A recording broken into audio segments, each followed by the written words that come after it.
A teraz, keď si tam zvolíte, vlastne oni to tam dali už, konštruktéri, že takto sa vám to do toho zacvakne.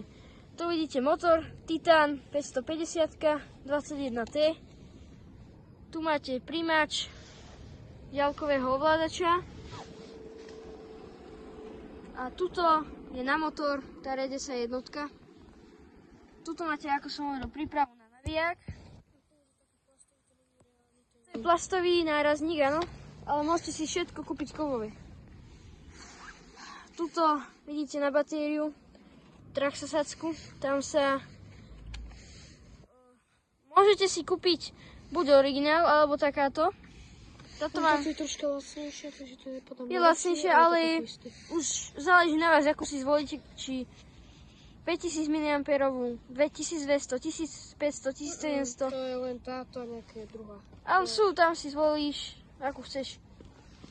Vidíte krásne tuto tie olejové tlmiče. Takto pekne vám to zatlmí.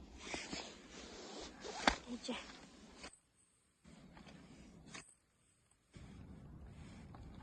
Krásne. Tu máte servo. Na ostatných RC autách, len na Traxasu je to tak urobené, lebo väčšinou servo býva tak, že tuto máte taký zobáčik na tej karovacej tyči. Ale takto je to spravené, že tá páka serva je zo spodu.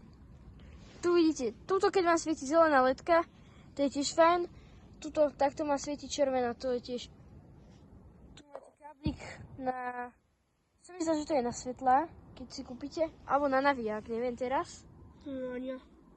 Ale to vôbec nevadí, tu máte anténu na to. A tu sú.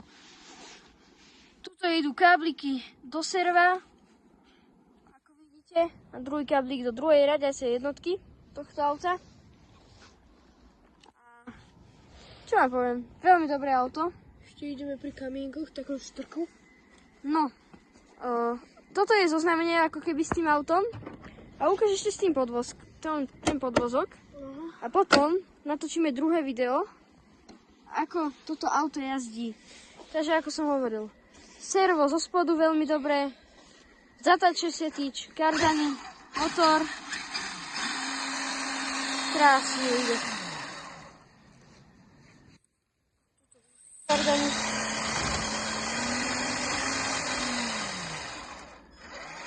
Toto vidíte. Tiež kardany pekne, ak idú zatáčanie. Môžete si na ovládači. Tuto je ten trim. Si môžete ovládať trim. No. Vidíte takto, že môžete si ho ako chcete narovnať. Toto je na zatáčanie. Tuto máte jednotlivé módy. Červené tlačítko. Sport, offroad a neviem, také nejaké. No. Má to aj brzdu. Krásne vidíte. Dajú sa dokúpiť svetlá, takže to... Ale čo sa týka tohto auta, veľmi dobré.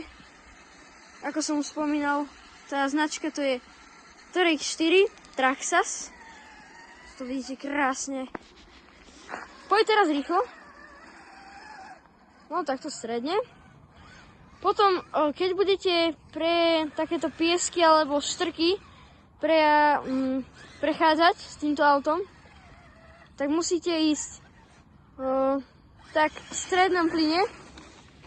Keď dáte rýchle, môže sa vám prekotiť, ale keď dáte sa spomalé, teraz daj pomalé a uvidia, že tá pomalá, že ono začne hrabať.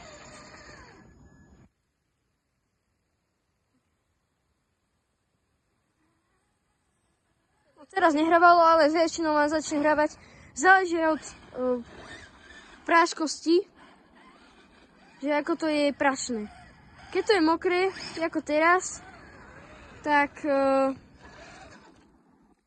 je to také, no nie je to moc mokré, ale je to také, že už je tá rosa. Je teraz dnes už večer.